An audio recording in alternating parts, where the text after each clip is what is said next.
welcome to our kickoff for our conference. Our conference is every year in October. And this is actually the second time that we've done this. We did it last year, right, at Intel. But this is the first time that we've had it here.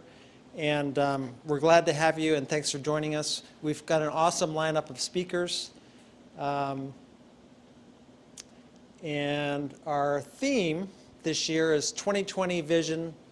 And it's not necessarily, how clearly we can see 2020, but really looking into the future and what the future holds for QA, as well as our industry, ourselves, and how we contribute to the industry. So today actually is the official opening for the call for proposals. So if you want to go into open conference and submit a proposal, we'll be ready for you. This is our speaker lineup. As I said, we have a great lineup of speakers, starting with Rachel Lavallo. She's going to be talking about communication. Bhushan Gupta is going to be talking about some security stuff and mixing that in with Agile. And then we've got Daniel. Daniel's going to be talking also about security. Sean is going to be talking about communication safety checks. So I found it very interesting that we have two talks on communication, which is really interesting to me because that's really what's going to propel us forward. It's not just the technology and writing scripts, right? It's really about communication is the other half of the equation. We also have Yingqi Kuang. I haven't seen him here yet, but he's going to be talking about complex enterprise projects and how to embed quality in these long waterfall projects that large organizations often have. We've got Matthew. He's going to be talking about maximizing flow in mob programming. And then Tariq is going to be closing up and talking about AI. I just say stuff. I don't know what bits in the future is, but we're going to find out. So here we go. Because I'm the program chair, I get to start off a little bit and kind of set up the stage. And the title of my talk is The Strong Survive. Anybody ever heard The Strong Survive before? Sure. Where does that come from? Song. From A song. a song. Can you? Party song, circa late 60s. Yeah. Can you sing that for us? You'll pay me not to sing. Oh, okay. I'm serious. Okay. Another way of saying that is survival of the fittest. Which I'm sure we've all heard of that, and I'm going to dispel both of those themes and thoughts and talk about a new paradigm that we need to embolden in our bodies and our spirits to move forward and survive in today's world. First, I'm going to talk about fossils. Anybody here go get fossils when they were kids? Anybody? Am I the only person? Yeah, I used to go out and we collect these fossils, and bring them home and like, wow, look at this, Mom, right? Unfortunately, I lost mine. I don't know where they are. But fossils like this were, what kind of fossils are these? They're trilobites, right. And trilobites happen to be from this era called the Cambrian era, which happened 500 million years ago. And so what's relevant about the Cambrian era today is that the Cambrian era is actually when there was an explosion of life, explosion of different life forms. And the reason this happened was because this is when vision, the sense of vision, started to develop. Of course, they didn't have complex eyes like we did, but they could see movement or colors or things like that, right? And so when you have organisms starting to begin to see, then they start to be able to see what they can eat. And you have other organisms trying to get away, right? And so it led to survival of the fittest. And today I think about all the things that are bombarding us in our world and our technologies that we have. Software testing, of course, is part of all of these. And I think to myself, what will our era be called? I think it'll be called the era of acceleration. And the reason I say that is because it's really, people say that, the only change is constant, right? But that's not true. Things are accelerating now. We have accelerating technologies. Things are just building upon each other and getting faster and faster, right? We have accelerations in the way that we work and the way that we socialize together. Accelerations in different things like mobile phones, and we're going like this.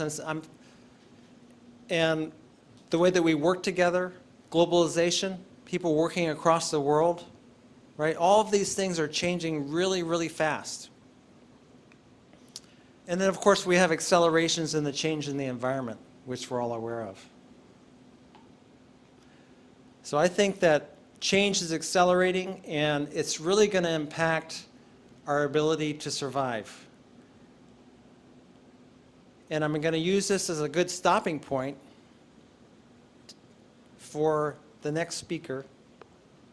And when I come back, I'm going to continue the story, and I'm going to talk about why that I'm going to be standing in between you and the beer at the end.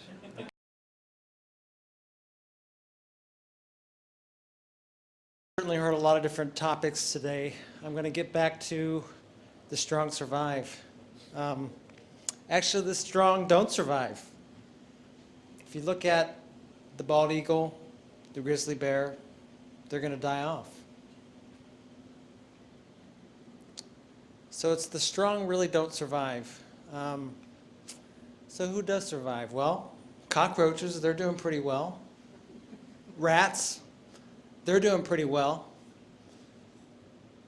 Raccoons, I see them all over the place in our neighborhood. Why are these guys doing well? What do you think? They're adaptable. They're adapting. They're adapting to us, right? And so it's not the strong that survive. Sometimes the strong can die off. And so the question is, how do we adapt to all of these changes? And even if it's not accelerating, I still think it's accelerating. You think it's not accelerating, but I think it really is that we need to learn.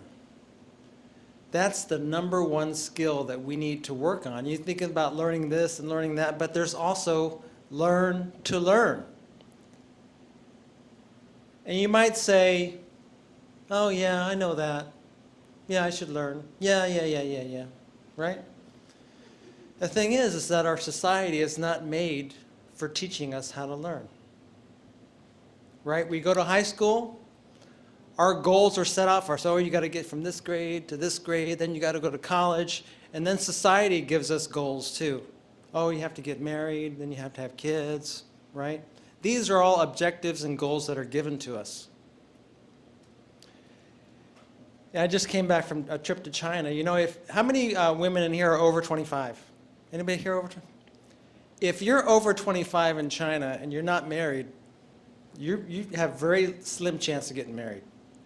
Because those kind of goals have already been tossed out. They're there. And so these goals that are put out for us for learning, I got to graduate from high school, I got to get into a good college, right? Those are goals that are given to us. But what happens after that? And so I think that it's really important to develop what I call learning strategy. And a learning strategy, of course, includes all the 5 W's and the H, but also how much, right?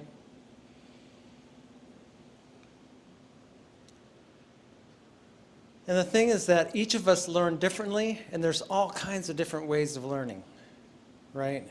How many people learn best from reading books? Anybody? Some people learn best at home, reading books. And then there's some things that you can't learn reading books, like swimming, like bike riding. If I were to give you a book on bike riding, would you know how to ride a bike? No. If I were to give you a book on Chinese and you sat down at home, Joe, and read the whole book, would you know how to speak Chinese? No.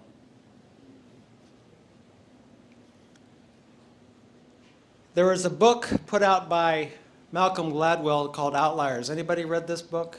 I love the book. And he talks about the famous thing in his book is, you got to have 10,000 hours of practice. He brings up the Beatles and all kinds of things about, you got to have 10,000 hours. And the thing that he forgot in there, he doesn't mention, is that you have to have feedback within those 10,000 hours, right? And here's a picture of me swimming. I talked about this in the last conference. And you notice how my head, the angle of my head is a little bit looking forward. It's funny though, the reason I'm looking forward is because in China, when you go swimming, it's like chaos, and you got to be looking where you're going. Somebody's going to be running into you. So I have to get rid of this habit.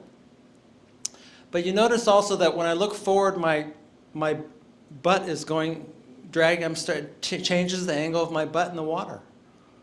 And so my coach was pointing this out. You got to put your head down so that your butt goes up, right?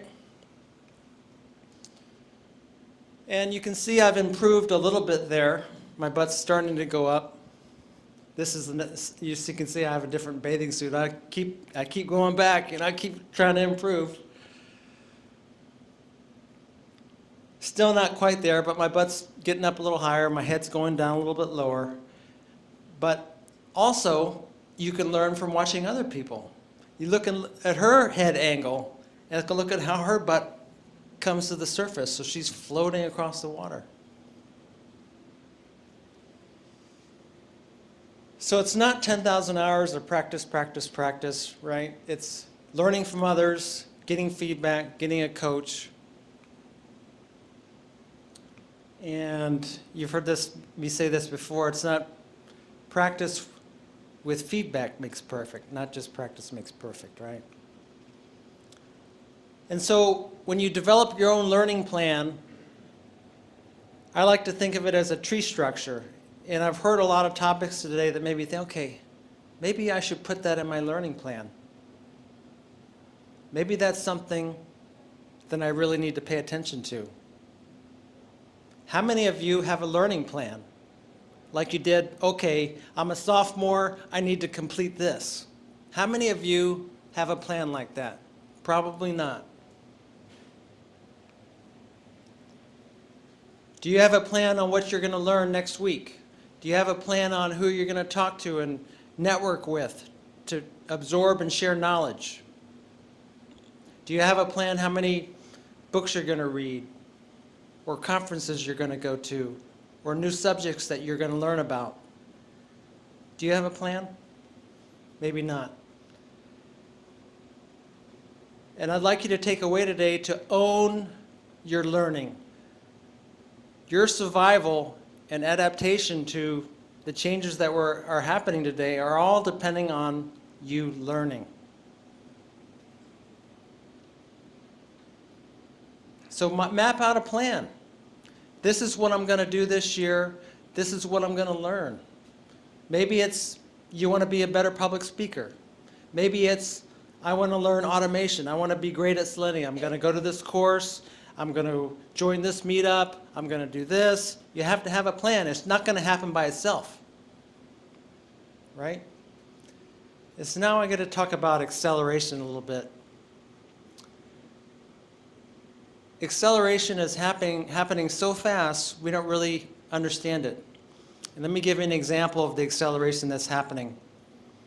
Maybe 1,000 years ago, I would have a knife and maybe a spear, and I could walk over here, and maybe I could kill Joe. Right? Maybe if I was good, I could kill him in, 30 minutes, maybe like that. But that would be where it ended, because Andy would come over and stop me. Or maybe if I was really good, I could kill Andy too. Right? I could kill 2 people in half an hour.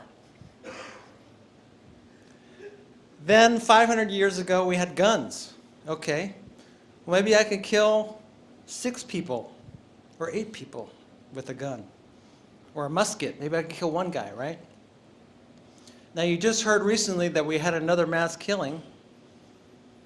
Now you have people that can kill hundreds of people in a few seconds. That's acceleration. In the 40s, we saw that you could have a couple guys in a plane that could kill millions in a few hours.